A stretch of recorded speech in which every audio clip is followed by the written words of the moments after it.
Refrigerator is new, so the grill at the bottom was not on, but if it was one that had already been put together that you were taking apart, the first thing you would do is remove this grill from the bottom and it just snaps on there. So this is off, but you would take this off first. The next thing you're gonna do is disconnect this connection of this water line that goes through your fridge. And so this is one of their press quick connect things. All you're gonna do is take your crescent wrench and you're pushing this little piece back in to pull this tube out. So I'm gonna push that in and then it just slides apart like that. So on the freezer door, I'm gonna come back here and disconnect this screw that holds this. I'm going to disconnect this screw as well. Once you've disconnected the screws, you can just pull this off and it exposes all your wiring. You're gonna pull these out of this little clip that holds the wires in just so it's easier to work with them. And you're gonna push that down and pull that off. And then you're going to disconnect this one as well. See if there's a little clip in there. So that one had a little clip that you had to grab. So if it doesn't seem like you can see what you need to loosen, turn it around until you can see the clip. So we're gonna disconnect those. Now we're gonna have to take these two screws off that hold the door on. The best way to take these off would be with a socket wrench, but I just brought my little mini toolkit with me that has limited items in it, and I have a crescent wrench. That's all I have that would fit. So I'm using a crescent, but definitely if you have a socket wrench or a socket that will fit that, that's gonna save you some time. Upper piece is disconnected. You should just be able to just pull straight up and remove your door from down. This one's easier because we don't have the water line involved. So we're gonna do the same thing we did. We're gonna take that screw out, and we're gonna take that screw out, lift this off again. And I think what I realized from last time is it's probably gonna be easier if I do this with the door closed, because maybe the seal will help that from falling away since I don't have an extra set of hands. So I'm gonna take these two off again. Everything disconnected here, but I left the door closed. So I think it's going to be easier for me to open the door, hold the weight, and then just lift up again. All right, I have both my doors off. I will definitely say it was easier for me to remove it having the door closed. Now, I think I'm also going to have to remove these because I am trying to fit through a skinny space. So I'm gonna remove that, and I'm gonna remove that, and I'm gonna keep my two sides separate so I know what door they went with. I got sick of trying to do this with the crescent wrench. It's just too tight in here, and for this one down here. So I did go get a driver set. It was worth the trip. So I'm gonna take these out this way. Much easier.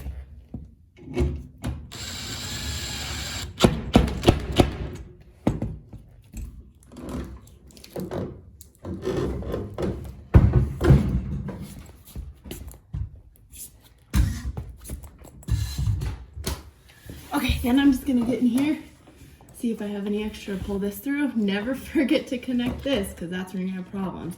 Make sure it's nice and snug. After you turn your water on, I would make sure to double check this just to be safe before you connect every part of your grill. Okay, you're gonna line this guy. It might not be aligned. You're gonna line that back up and put those two screws back in those two holes. Then you're gonna reconnect your lines. So I'm gonna look at what colors kind of go with each other. So those colors go together with those colors, and the clip goes on that side. I'm gonna clip that in. Those colors go together.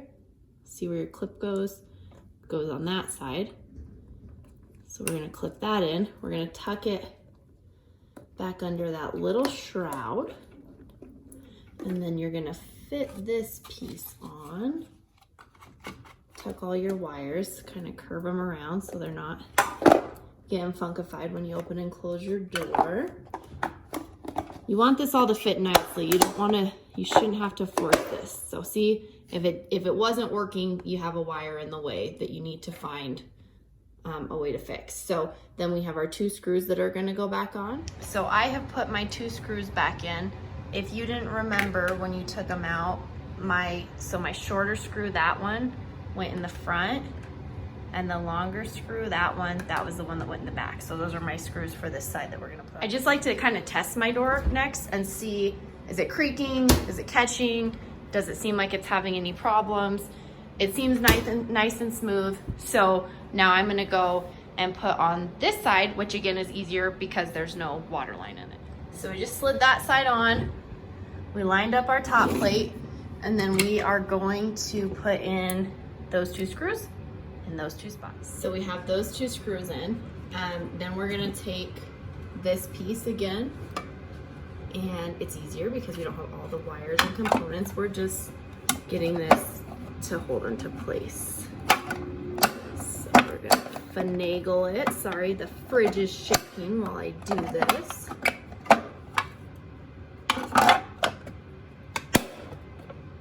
Clip that down, and then we're gonna put our shorter screw with the flat tip on this front one. Okay, and then we're gonna put that screw that came off back here.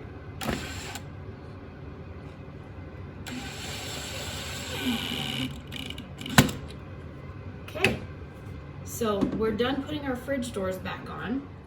The last thing that we have to do is put the handles on the front of this refrigerator. So we have these 4 screws that are going to go into the 4 spots. There's one here, and then there's 2 pretty high up out of screen you can't see. You don't want to over tighten them, but you want them to be snug. So I'm gonna tighten these 4 screws into the 4 places and then show you how to slide the handles on and attach them. Now we have these installed. Now, if you didn't have to take those off to fit it through somewhere, those are probably still just on your fridge when you got it. But that's what we're gonna attach our handles. Now, all you're gonna do is literally just lay that over your holes. And it's easier just to do this with your door open because then you have a little bit of access to get your hand in there. It's the same thing. Just gonna put that on the hole. Then we're gonna tighten it.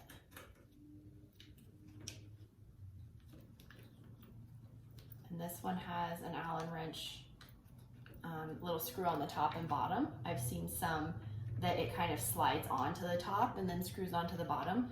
So some handles are a little bit different. So there you have it. We have successfully removed and reinstalled the refrigerator doors on a Frigidaire side-by-side refrigerator freezer that's a 36-inch. So I hope this was helpful. As always, if you're listening this long and you're still here, please like and subscribe to my YouTube channel. Please go follow me on Instagram at emily.a.lopez. Please comment, share with your friends. Let me know what you want to see next. As always, I hope this was helpful and thank you for your time. Have a beautiful day. See ya. Bye.